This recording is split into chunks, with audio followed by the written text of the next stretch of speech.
Perkenalkan, nama saya Gloria Adam. Saya mahasiswa dari Politeknik Kesehatan Manado, jurusan Keperawatan Prodi Nurse Reguler.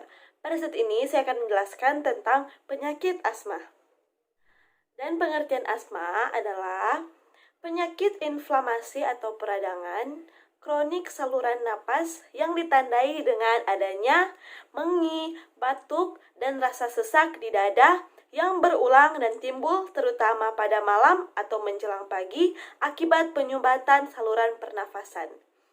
Asma juga merupakan proses inflamasi kronik saluran pernafasan menjadi hiperresponsif sehingga memudahkan terjadinya bronkokonstriksi, edema, dan hipersekresi kelenjar. Asma juga adalah suatu keadaan di mana saluran nafas mengalami penyempitan karena hiperaktivitas terhadap rangsangan tertentu yang menyebabkan peradangan. Nah, selanjutnya kita akan membahas tentang penyebab dari penyakit asma. Nah, penyebab dari penyakit asma itu terbagi menjadi 3 bagian, yaitu faktor imunologis, ada faktor endokrin, dan juga ada faktor psikologis. Dan yang pertama, kita akan membahas tentang faktor imunologis. Nah, pada beberapa penderita yang disebut asma ekstrinsik atau alergi, eksaserbasi terjadi setelah pemaparan terhadap faktor lingkungan seperti debu rumah, tepung sari, dan juga bisa jadi karena ketombe. Nah, bentuk asma adanya intrinsik dan ekstrinsik. Perbedaan intrinsik dan ekstrinsik mungkin pada hal buatan atau artifisial. Nah, karena dasar imun pada jejas mukosa akibat mediator pada kedua kelompok tersebut. Asma ekstrinsik mungkin dihubungkan dengan lebih mudahnya mengenali rangsangan pelepasan mediator daripada asma intrinsik. Nah, selanjutnya yang kedua ada faktor endokrin. Asma dapat lebih buruk dalam hubungannya dengan kehamilan dan menstruasi, terutama premenstruasi atau dapat timbul pada saat wanita menopause. Asma membaik pada beberapa anak saat pubertas. Dan juga ada faktor yang ketiga, yaitu faktor psikologis. Nah, faktor emosi dapat memicu gejala-gejala pada beberapa anak dan dewasa yang berpenyakit asma. Tetapi penyimpangan emosional atau sifat-sifat perilaku yang dijumpai pada anak asma tidak lebih sering daripada anak dengan penyakit cacat kronis dan yang lain.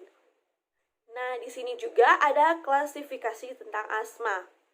Yaitu asma terbagi menjadi 3 bagian, yaitu asma ringan, asma sedang, dan asma berat. Yang kita akan membahas ini tentang yang pertama tentang asma ringan.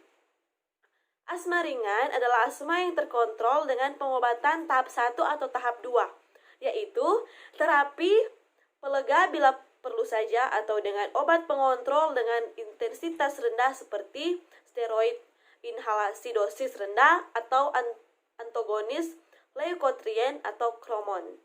Dan juga yang kedua ada asma sedang.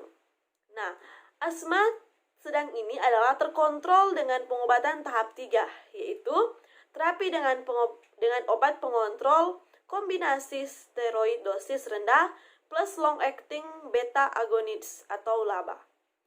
Dan juga yang terakhir adalah asma berat.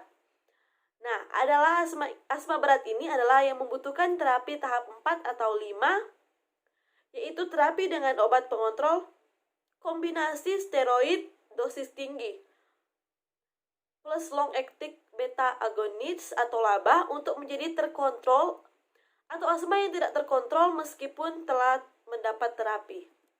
Perlu dibedakan antara asma berat dengan asma tidak terkontrol. Asma yang tidak terkontrol biasanya disebabkan karena teknik inhalasi yang kurang tepat, kurangnya kepatuhan, paparan alergen yang berlebih, atau ada komorbiditas. Nah, asma yang tidak terkontrol relatif bisa membaik dengan pengobatan, sedangkan asma berat merujuk pada kondisi asma yang walaupun mendapatkan pengobatan yang adekuat tetapi sulit mencapai kontrol yang baik. Oke, pada saat ini juga saya akan menjelaskan tentang tanda dan gejala penyakit asma. Tanda dan gejala penyakit asma ini terbagi menjadi dua bagian, yaitu stadium dini dan stadium lanjut atau kronik. Dan pada stadium dini terbagi juga dua bagian, yaitu faktor hipersekresi yang lebih menonjol dan faktor spasme bronkiolus dan edema yang lebih dominan. Dan pada faktor hipersekresi yang lebih menonjol, yaitu ada penyebab yaitu batuk dengan dahak, bisa dengan maupun tanpa pilek, ronci basah halus pada serangan kedua atau ketiga, sifatnya hilang timbul. Wheezing belum ada kelainan bentuk torak, dan belum ada peningkatan eosinofil darah atau IgE. Dan juga belum ada patologis.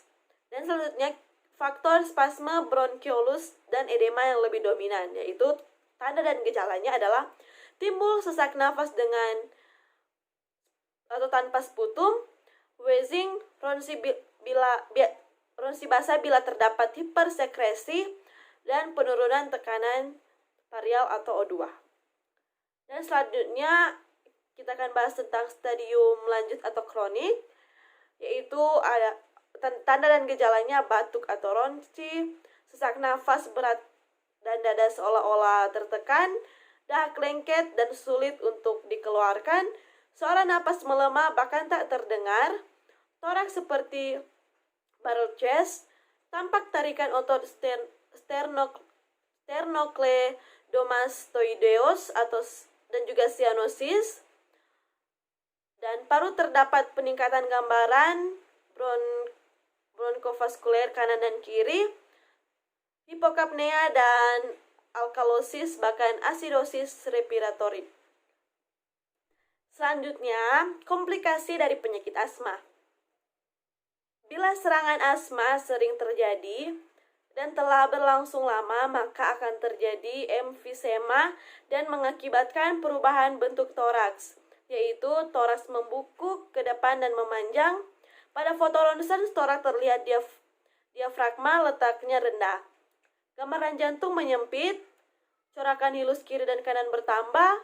Pada asma kronik dan berat dapat terjadi bentuk dada burung darah dan tampak sulcus harrison. Bila sekret banyak dan kental, salah satu bronkus dapat tersumbat sehingga dapat terjadi atelektasis pada lobus segmen yang sesuai. Mediastinum tertarik ke arah atelektasis. Bila atelektasis berlangsung lama dapat berubah menjadi bronkiektasis. Dan bila ada infeksi akan terjadi bronkopneumonia, serangan asma yang terus-menerus dan berlangsung beberapa hari serta berat dan tidak dapat diatasi dengan obat-obat yang biasa disebut status asmatikus. Bila tidak ditolong dengan semestinya dapat menyebabkan kematian, kegagalan pernafasan, dan kegagalan jantung. Nah, jika kita telah terkena penyakit asma, kita harus melakukan pemeriksaan diagnostik, yaitu uji faal paru, fototoraks, dan pemeriksaan darah. Baiklah, demikianlah hasil penjelasan saya tentang penyakit asma. Terima kasih.